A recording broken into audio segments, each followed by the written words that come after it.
여러분 안녕하십니까? CJB 아침 뉴스입니다. 2020학년도 대학 수학능력시험 결전의 날이 밝았습니다. 올해 충북에선 총 32개 시험장에서 13,964명의 수험생이 응시하는데요. 고사장에 나가 있는 취재기자 연결해 보겠습니다. 박원 기자, 지금 수험장 분위기는 어떻습니까?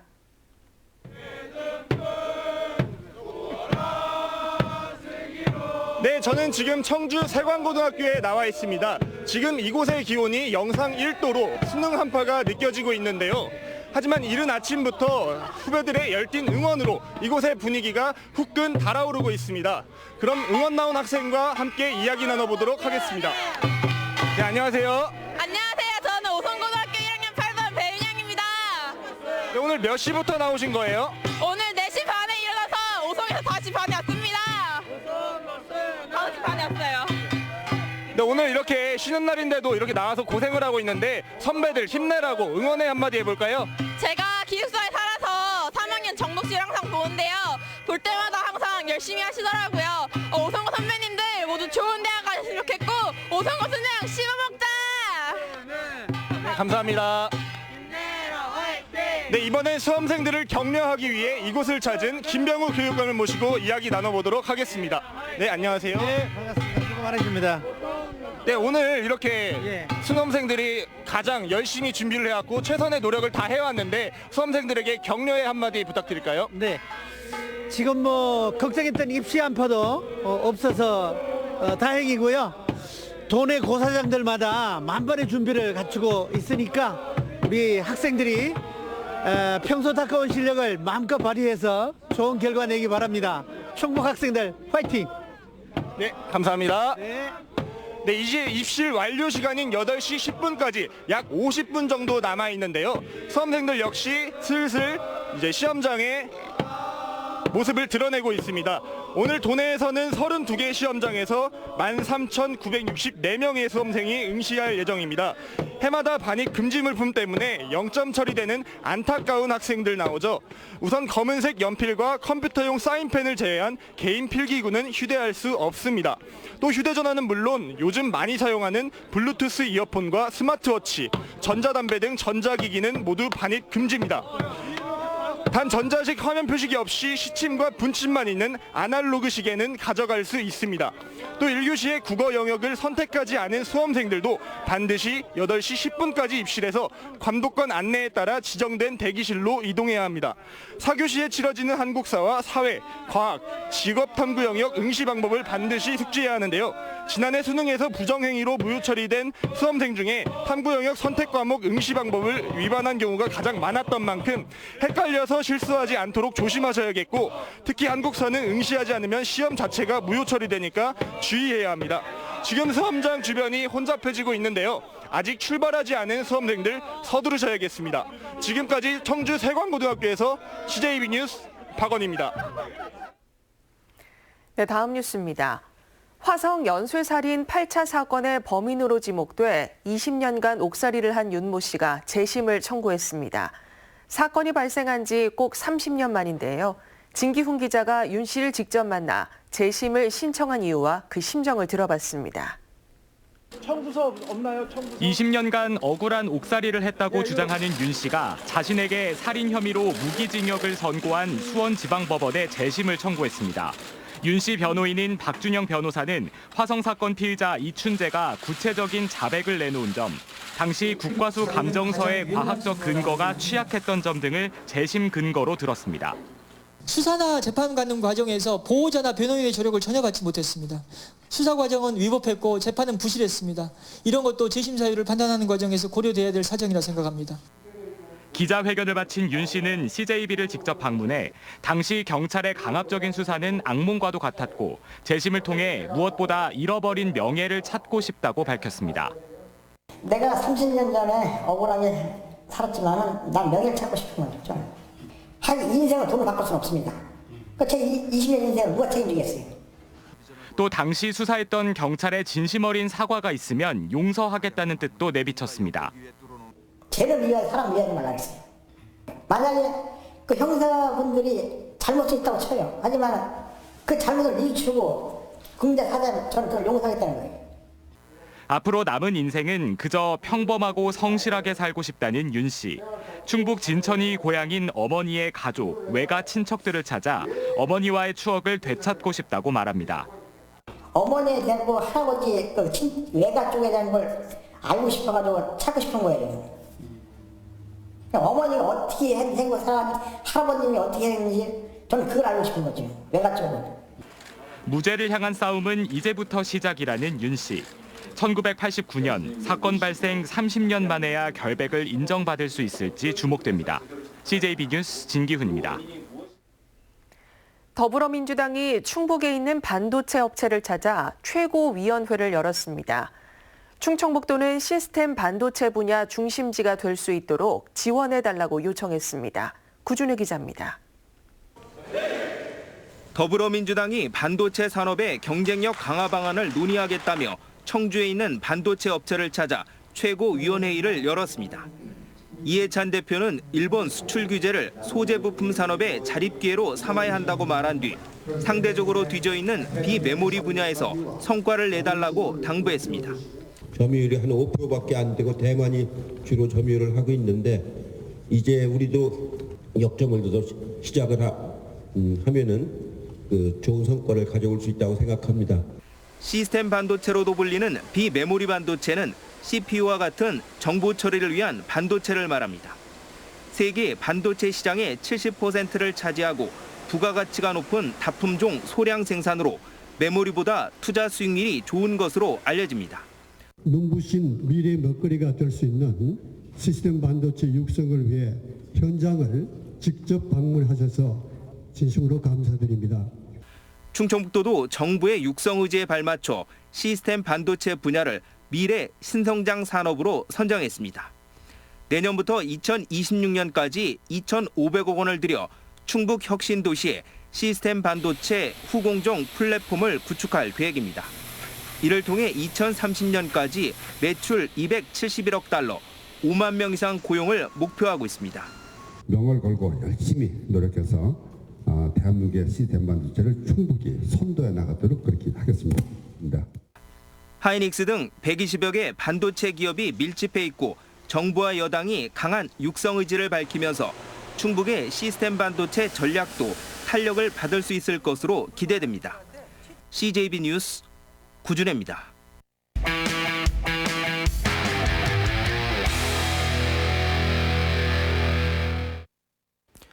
85만 청주 시민이 하루 동안 배출하는 생활 폐기물은 얼마나 될까요? 무려 1,000톤이 훌쩍 넘습니다. 100만 명이 생활하는 용인과 고양시보다 훨씬 더 많고요. 인구가 40만 명이나 더 많은 수원 시민이 배출하는 생활 폐기물량과 비슷합니다. 실제로 청주 시민 1명이 버리는 생활 폐기물은 하루에 1kg이 넘는데 이는 전국 최상위권에 속하는 수치입니다. 상황이 이렇다 보니까 청주시가 운영하는 공공소각시설로는 시민들이 배출하는 생활 폐기물을 다 처리하지 못하고 있는 실정입니다. 결국 민간업체의 손까지 빌려 처리를 하고 있는데 이런 예산이 올해에만 47억 원이 투입됐습니다. 이마저도 이미 다 사용됐고 예비비 8억 원을 추가로 투입해야 할 지경에 이르렀습니다. 이처럼 청주의 생활 폐기물이 심각한 상황에서 새롭게 주목받는 게 바로 업사이클링입니다. 업그레이드와 리사이클링이 결합한 말인데요. 우리말로는 재활용이라고 합니다. 말 그대로 폐기물의 디자인과 쓰임새를 더해 더 높은 가치를 지닌 새로운 물건으로 활용한다는 개념인데요. 청주에도 이를 전문적으로 다룰 기관인 재활용 시민센터가 문을 열었습니다. 그동안 생산, 소비, 폐기로 끝나던 일자형 구조의 패턴을 재활용 센터를 통해 생산, 소비, 관리, 재활용이라는 자원 순환형 구조로 재편하겠다는 겁니다. 이렇게 되면 심각한 청주의 생활 폐기물 배출량 감축에도 일정 부분 기여할 것으로 기대가 되는데요. 이어서 이태현 기자가 이번에 문을 연 청주 재활용 시민센터를 찾아가 봤습니다. 수명이 다한 자동차와 버려진 나무들로 만들어진 작품입니다. 폐타이어와 닳고 다른 자동차 손잡이 등 구성품 하나하나 재활용조차 불가능해 보였지만 디자인까지 갖춘 멋진 책상으로 다시 태어났습니다. 장인 정신으로 진짜 끼워 맞춘다는 느낌으로 폐차장이나 버려지는 파레트가 있는 곳이면 어디든지 가서 자재 수급을 해서 만들게 됐습니다. 다 떨어진 장구를 후라이팬으로 덧댄 스피커는 앰프와 MP3를 만나 훌륭한 오디오로 재탄생했습니다. 그것이 계속해서 버려지는 것이 옳은 것이냐? 아니면 거기에 새로운 가치를 좀 새롭게 바라보면 반드시 거기에는 새로운 생명이 재탄생되거든요. 모두 업사이클링의 장점을 잘 보여주는 사례입니다. 청주시는 재활용 시민센터를 개관하고 전시와 체험을 통해 자원순환의 문화를 확산하고 나아가 업사이클의 허브 기관으로 키워나갈 방침입니다. 물품이나 자원을 한 단계 새로운 가치로 더 발전시켜서 순환되게 하는 그런 복합적인 활동을 하는 것입니다. 또한 청주시 쓰레기 제로 도시를 선포하고 10가지 실천 과제를 제시해 시민들의 적극적인 참여를 독려했습니다. 다시 쓸 수 있는 재활용 자원을 많이 활용해서 선순환되는 쓰레기 지금 처리 정책의 전환기를 가져야 될 때라고 생각해서 전국 최고 수준의 폐기물 발생량을 보이고 있는 청주시. 쓰레기 제로 도시라는 목표가 아직까진 허황된 구호로만 느껴지지만 업사이클이란 개념이 시민들 의식 속에 자리 잡는다면 불가능한 일도 아닐 겁니다. CJB 뉴스 이태현입니다. 출연료 논란과 횡령 의혹 등이 불거진 충주 중원문화재단 조사특위 구성을 놓고 잡음이 터져나오고 있습니다. 충주시가 재의를 요구하면서 집행부와 의회의 실력 대결 양상으로 치닫고 있습니다. 김기수 기자가 취재했습니다. 국악단원의 출연료 차등 지급 논란부터 기획 연출비 횡령 의혹까지 각종 문제로 구설수에 오른 충주 중원문화재단을 두고 갈등이 빚어지고 있습니다. 충주시의회가 중원문화재단 전반에 대한 조사를 벌이겠다며 특위를 구성했는데 충주시가 조사 범위에 문제가 있다며 제의를 요구한 겁니다. 의혹을 입증할 만한 근거도 부족하다는 입장입니다. 결정적인 게 나오지는 않았어요. 실제 그렇게 비리가 있거나 했으면 벌써 아마 결판이 났을 겁니다. 그래서 제가 보기에는 문제도 있지만은 지나친 면도 있다. 하지만 충주시의회 일부 의원들은 조사 계획을 단체장에 통지하는 것은 조사 협조를 위한 것이지 제의 요구 대상이 아니라며 맞서고 있습니다. 충주시의 예산이 수반되는 출자 출연의 기간에 조사를 막는다는 약간의 느낌은 저뿐만이 아니고 좀 드는데요. 뭐 그런 생각도 드실 겁니다. 그런데 저희들도 그런 고민을 했어요. 근데 전혀 그런 게 없습니다. 하지만 민주당 측은 조사특위 구성이 좌절되더라도 단독으로 특위를 재구성하겠다고 밝혔습니다. 개선할 거는 좀 개선을 하고 그리고 재단이 앞으로 나아가야 할 방향에 대해서 저희 의원들이 좀 제시를 해야 되겠다. 논란과 의혹을 해소하기 위한 의회 특위 구성이 집행부와 의회 간 정치 쟁점으로 비화되고 있습니다. CJB 뉴스 김기수입니다.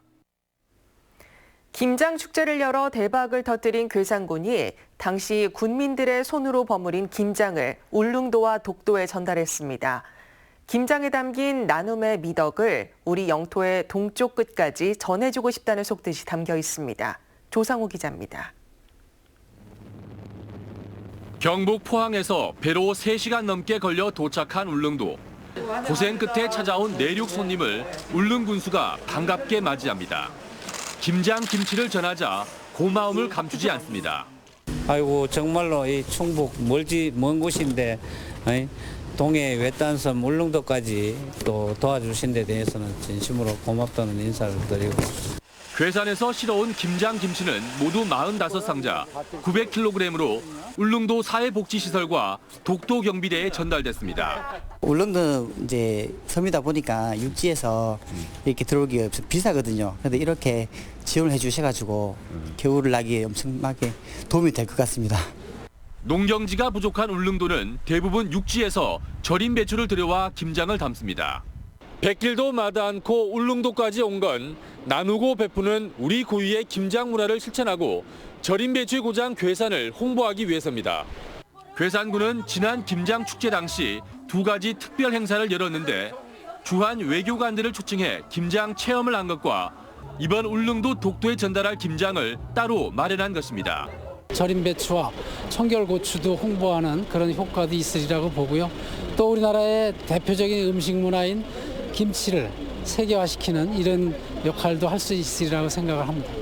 국내 김장 문화를 선도하고 있는 괴산군은 김장 속에 깃든 나눔의 미덕을 실천하는 데도 앞장선다는 각오입니다. CJ 뉴스 조상우입니다. 충북의 취업자 수가 석 달 연속으로 증가했습니다. 충청지방통계청의 고용동향 조사 결과 지난달 충북의 취업자는 90만 1,000명으로 지난해 같은 달보다 9,000명, 비율로는 1% 증가했습니다.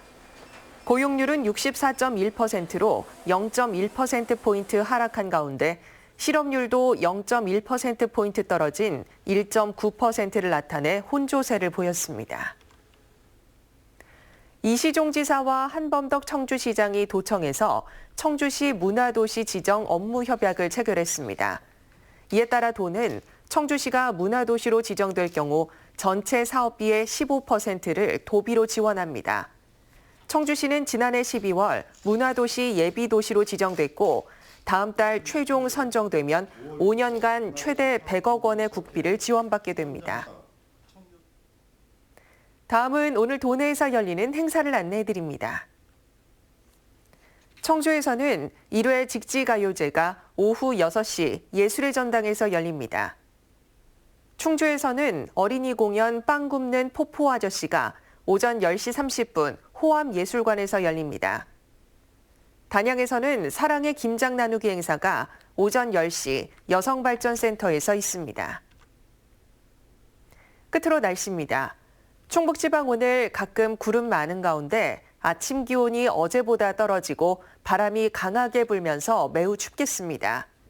지역별 현재 기온은 청주, 보은 1도, 충주 0도의 분포를 보이고 있습니다. 한낮에도 10도를 밑돌며 추운 날씨가 계속되겠습니다. 청주 6도, 충주 5도 등 5도에서 7도의 분포가 예상됩니다. 내일은 대체로 흐리고 북부 지역을 중심으로 5mm 내외의 약한 비가 내리겠습니다. 이상으로 CJB 아침 뉴스를 마칩니다. 고맙습니다.